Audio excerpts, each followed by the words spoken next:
So in this lesson, I'm going to explain 7 chords, how to play basically any 7 chord, and actually understand how they're working. I'm going to assume that you know a little bit of basic music theory, like understanding how triad chords work, what 1, 3, 5 means, and difference between major and minor. So a 7 chord, basically you take the standard triad, 1, 3, 5, and you add the 7th note of the scale coming from the root on it. So rather than 1, 3, 5, you have 1, 3, 5, 7. So I'll start with the basic E major chord, right, like this.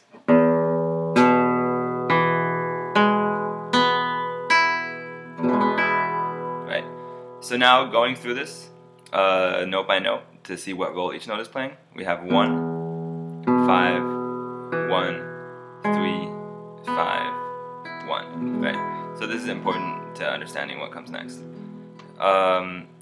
So basically, to turn this into a 7 chord, one of the easy ways to do this is to take an extra 1 in the middle, right? So we have 3 E's here.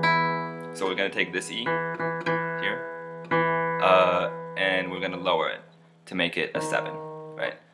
So the note below the tonic, below the root, is also the 7th note, right? Coming from down here, right? So basically, by lowering this, either a half step or a whole step, we can get different types of 7 chords. And then another thing determining the type of the 7 chord is the 3, right? So whether it's major or minor. So basically, we're going to make chords where this note can be either here or here, right? And this can be either here or here, right? So the 3 can be natural or flat, and the 7 can be natural or flat. So that gives us 4 basic types of chords, right? 2 possibilities, two moving parts. So we have this major 7, where the 3 is natural and the 7 is natural, right? We have this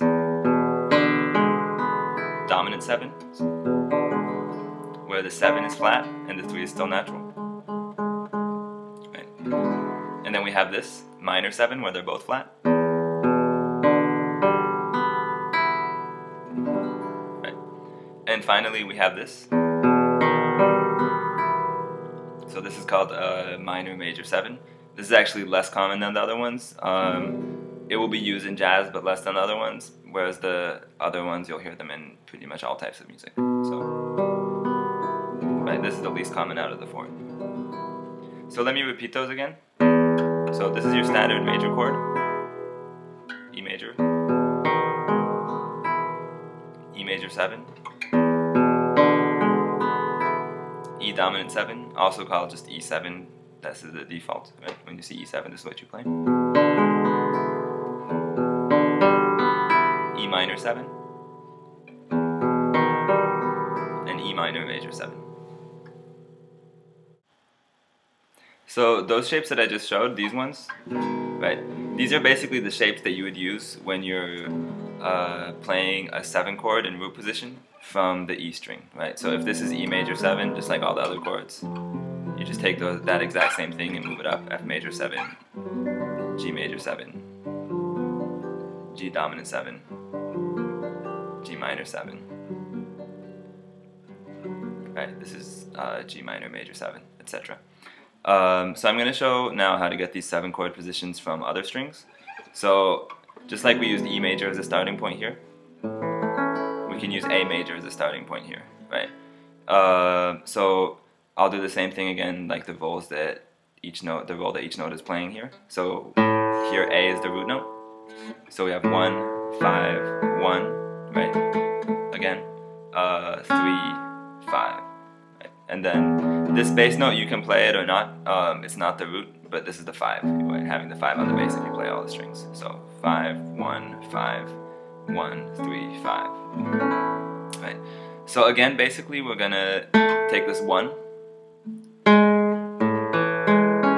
and move it down, right? A half step.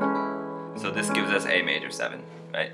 Now 1, 5, 7, 3, 5. Move it down another half step. We have A dominant 7, right? A7. A minor 7. Right now I have a flat 3 and a flat 7. Right? And A minor major 7. right? So A major 7, A dominant 7, A minor 7, A minor major 7. Right? Again, you can move these up. So if you want to play C sharp major 7, you would find on the A string, you would find C sharp, and then build this shape. So, right. Now to make this a dominant 7, I would just lift up this finger. Right. This is C sharp minor 7, C sharp minor major 7. Let's go to the D string now. So same idea. We start with D major.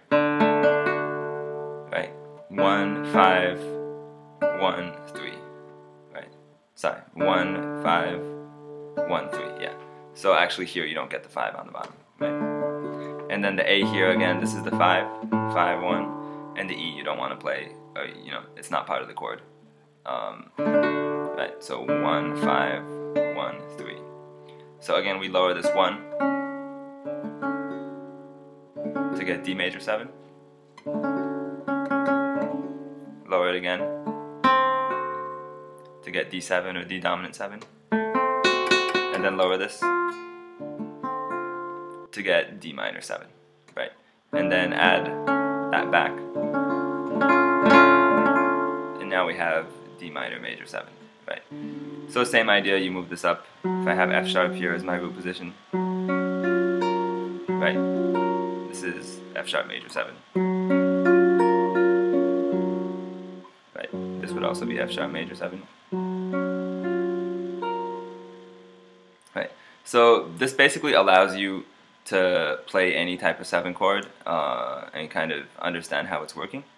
I'll show a couple other common positions. So, you know, this is C major, right? You can lift up this finger to get C major 7, right? And then push it back one more half step to get C7. In this chord we have no 5, but it's okay to kick out the 5 sometimes, right? C minor 7. Right. So this is one position. You can also take this kind of standard G major chord. Rather than working with this shape, you can work with this shape and put a 7 here.